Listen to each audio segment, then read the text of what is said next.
April 1916. A muddy depot near Etaples stinks of wet canvas and cold iron. Lieutenant Colonel Peter Nissen, Canadian-born mining engineer, late of the Royal Engineers, watches men shiver under tents that fold like paper in sleet.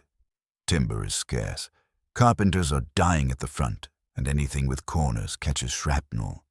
Beside the rail line, stacks of corrugated roofing nobody can use. Nissen doesn't sketch a building. He bends a problem. He takes those wavy steel sheets, arcs them into a half-cylinder, and bolts them edge to edge so the skin is the structure. No trusses, no rafters, no skilled labor. 6 soldiers, a spanner set, and 3 hours later the prototype stands on bare ground, shedding rain like a duck's back. The Western Front has a new verb, to nissen, meaning get men under a roof before nightfall. The promise to the War Office is blasphemously simple. 1 lorry, 1 sergeant, 5 privates, 3 days, weatherproof. Test crews at Richborough raise 20 in a week. Orders explode, 10,000 before winter. What makes the hut revolutionary isn't cleverness, it's subtraction. Pre-drilled holes at 14 inches. End walls arrive as panels. Foundations optional. Sleepers if you have them.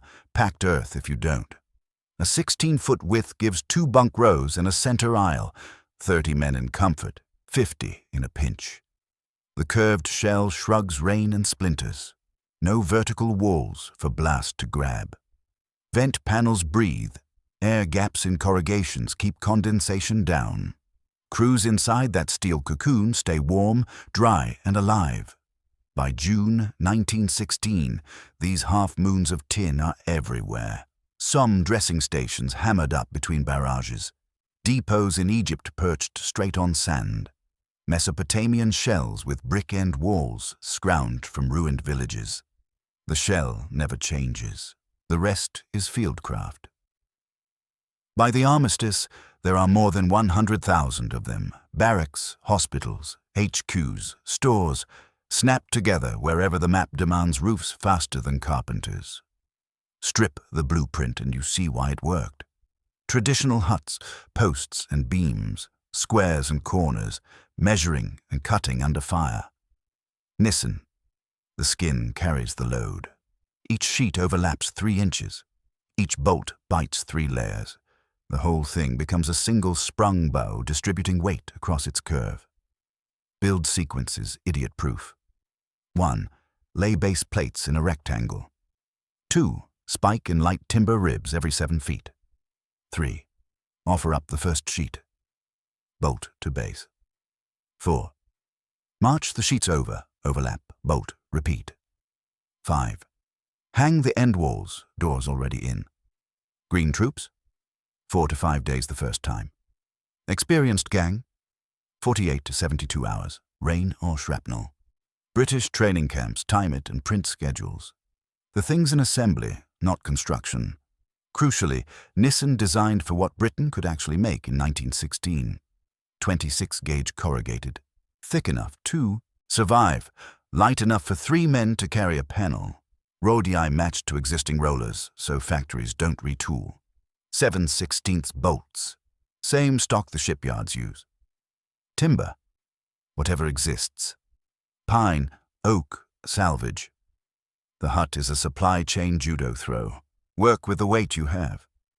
Field stories read like speed records written under fire.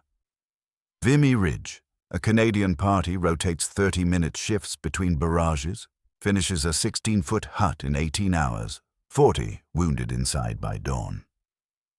Rail logistics. 1 flat car hauls enough for 8 complete huts.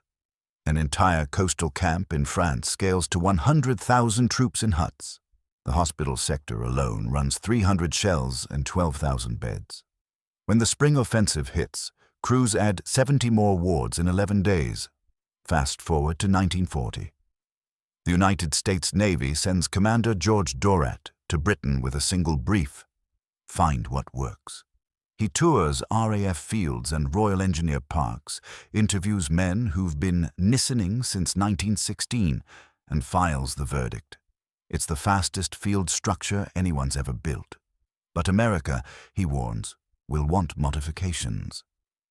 Pearl Harbor clears all debate. The Bureau of Yards and Docks chooses Quonset Point, Rhode Island, as a factory plus test range. Commander John Cyrus gets the British drawings and a mandate. Make it American. What emerges in February 1942 looks like a cousin, but underneath it's a different species. Where Nissen lets the skin carry the building, Quonset installs a skeleton. Curved steel channel ribs stand on foundation plates. Corrugated panels screw on as cladding. Walls and roof stop being structure and start being weather skin. Cyrus argues the trade. A framed hut carries heavier kit, hides wiring in the bones, takes proper insulation, and mounts real doors and floors. He's right on comfort and long-term use. But the price is time and parts. A standard 40-footer needs 14 ribs, roughly 90 pounds each, aligned to templates, plumbed to 90 degrees, cross-braced, and only then skinned. Nissen builds from the panels out. Quonset builds frame first. That alone adds half a day in Navy tests. Then come the American upgrades. Fiberglass, between steel and a neat plywood liner. Larger screened windows. Treated floor joists. Subfloor and finished boards. Conduit laid in as you go. Each is a good idea. Together they are weight, steps, bottlenecks. On paper the numbers sing 3 widths, 20, 40, 50 feet, in 10-foot increments. Shipping calculated to the rail car, parts interchangeable across factories and ewers. In practice, the precision becomes a leash. If a rib bends crossing the Pacific, your geometry dies until Pearl sends a replacement. Nissen tolerates ugly. The corrugations themselves pull small sins into line. Bolt math tells the story. A 16-foot Nissen, about 200 bolts total. A 40-foot Quonset, more than 700. Fasteners, 84 just to marry ribs to plates. Another 100 to brace the skeleton. 16 screws a panel for 30 panels. Then the interior hardware. Every fastener is a chance to run out, strip threads, or break a bit, and every missing box means a day gone. Field tests start handing out verdicts the factories can't argue with. North Africa, November 42. United States engineers try to plant Quonset frames in sugar sand near Casablanca. Anchor bolts twist because the base settles unevenly. After action, 4 days per hut, most of it shimming ribs to vertical. Down the road, a Royal Engineers section lays sleepers on graded sand, bolts Nissen skins direct, berms the base with sand, and finishes 16 hospital huts in 9 days, most built by Algerian laborers with minimal English. A windstorm hits, half-framed Quonsets topple, completed Nissens sit like turtles. Guadalcanal, early 43. Quonset steel is too hot to touch by mid-morning. Shifts compressed to dawn and dusk. 5-day plans turn into 2-week realities. The 804th reports ribs rusted at bolt holes from the crossing. You can't make do. You wait 3 weeks for Pearl to ship replacements. Meanwhile, Australians in Port Moresby bang together Nissen pattern shells in 36 hours. Corrugated end walls and all. Funafuti Atoll, March to May, 43.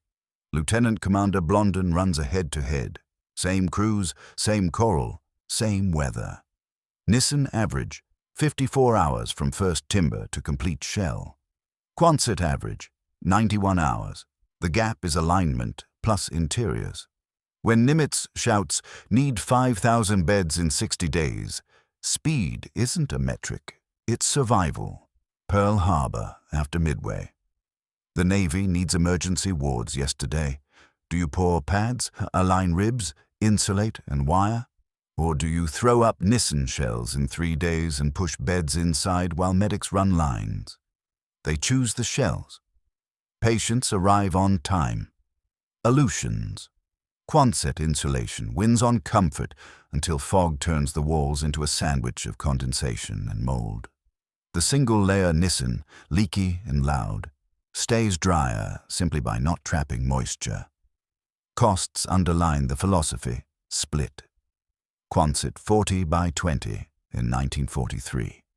About $850. Materials, insulation, electrics, flooring. Nissen comparable, 1918 pricing, $1943. About $230. America pays triple to buy permanence, comfort, and standardization. Across the war, that's more than $140 million on Quonsets alone. Production volume tells two truths. The United States manufactures about 170,000 Quonsets, 1941 to 1946, about 34,000 per year. Die-formed ribs, jigged holes, component interchangeability so tight, a 1943 rib kisses a 1945 panel without complaint. Britain pushes more than 100,000 Nissens in just 3 World War I years, about 50,000 per year, from cottage industry shops rolling corrugation and cutting timber with hand saws. The difference isn't industrial muscle, it's complexity. Adaptability is where the roads fork hard. Quonset's frame is a gift to permanence. You can hang a hoist, divide rooms, run heat, wire offices, and bolt equipment to steel. That's why Naval Air Station Alameda runs more than 400 of them as shops and classrooms, some into the 1990s. University towns build Quonset villages for vets. Farms across the Midwest keep them as sheds for half a century. As architecture, the Quonset wins the peace. But try moving one under fire. Once a Quonset's ribs are bolted and braced, you don't break it down in a hurry without chewing threads and scarring channels. When the 43rd Infantry Division hops from Guadalcanal to New Georgia, 42 huts stay behind like bleached bones. Nissens? Undo the bolts, stack the sheets, toss the sleepers on a lorry, and roll. The same shells go Egypt to Italy to Greece as fronts slide. After 1945, the reputations diverge by culture as much as engineering. America unloads 70,000 surplus Quonsets to civilians for $200 to $600. Airports, farms, colleges, machine shops, a metal vernacular takes root that still dots the plains. Britain scrubs the corrugated half-moons from view. Wartime austerity turned into scrap steel, with a few stubborn barns in Yorkshire and ranges in Scotland as the last witnesses. The profession sneers on both sides of the Atlantic. Pig shelters, corrugated embarrassments, while forgetting they kept millions dry when nice buildings were impossible. Commonwealth variants quietly keep the Nissen thesis alive. Australia strips even the timber walls. Full corrugated cylinders you can stand up in a day with a dozen men and a crate of bolts.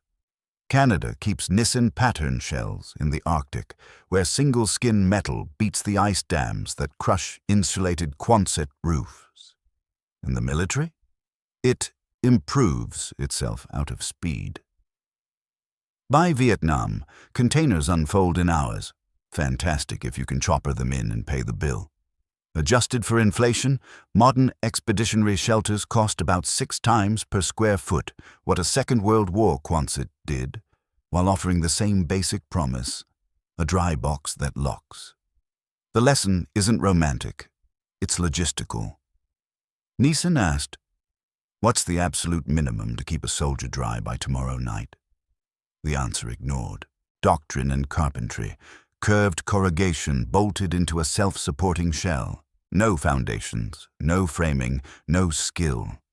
That let a sergeant and 5 exhausted men beat darkness, even under guns. The Quonset team asked, "How do we make this better to live and work in for years?" They delivered insulation, wiring, floors, a skeleton that takes upgrades, objectively better architecture, practically slower shelter. War keeps scoring these trade-offs. Garand versus Springfield, Sherman versus Panther, Corvettes versus destroyers. Adequate in numbers today beats perfect in numbers next month. In late 1942 on Guadalcanal, a hut in 3 days would have saved men from malaria mud long before an insulated jewel in 10 days could. In 1943 on Funafuti, the difference between 54 hours and 91 wasn't a statistic. It was whether a radar set and a ward opened before the next convoy arrived. Modern doctrine drifts toward assuming runways, pads, utilities, then fights only where those assumptions hold. The Marine Corps' renewed expeditionary advanced base operations is the quiet admission the future may look more like 1916 speed than 2005's comfort. In disasters, too, Katrina taught that trailer codes and hookups delay roofs. A pallet of corrugated shells would have meant neighborhoods sleeping dry while excavators still cleared streets. So who won, Nissen or Quonset? If you judge by decades of civilian utility, the Quonset's steel bones and lined walls outlive their orders. If you judge by the only clock that matters under incoming fire, the Nissen's brutal simplicity still sets the pace. One became America's long tail, the other was Britain's sprint. Picture the two side by side on a strip of crushed coral. On the left, a skeleton of curved ribs, perfect in geometry, waiting for parts. Electricians and carpenters argue over who stands where. The sun climbs.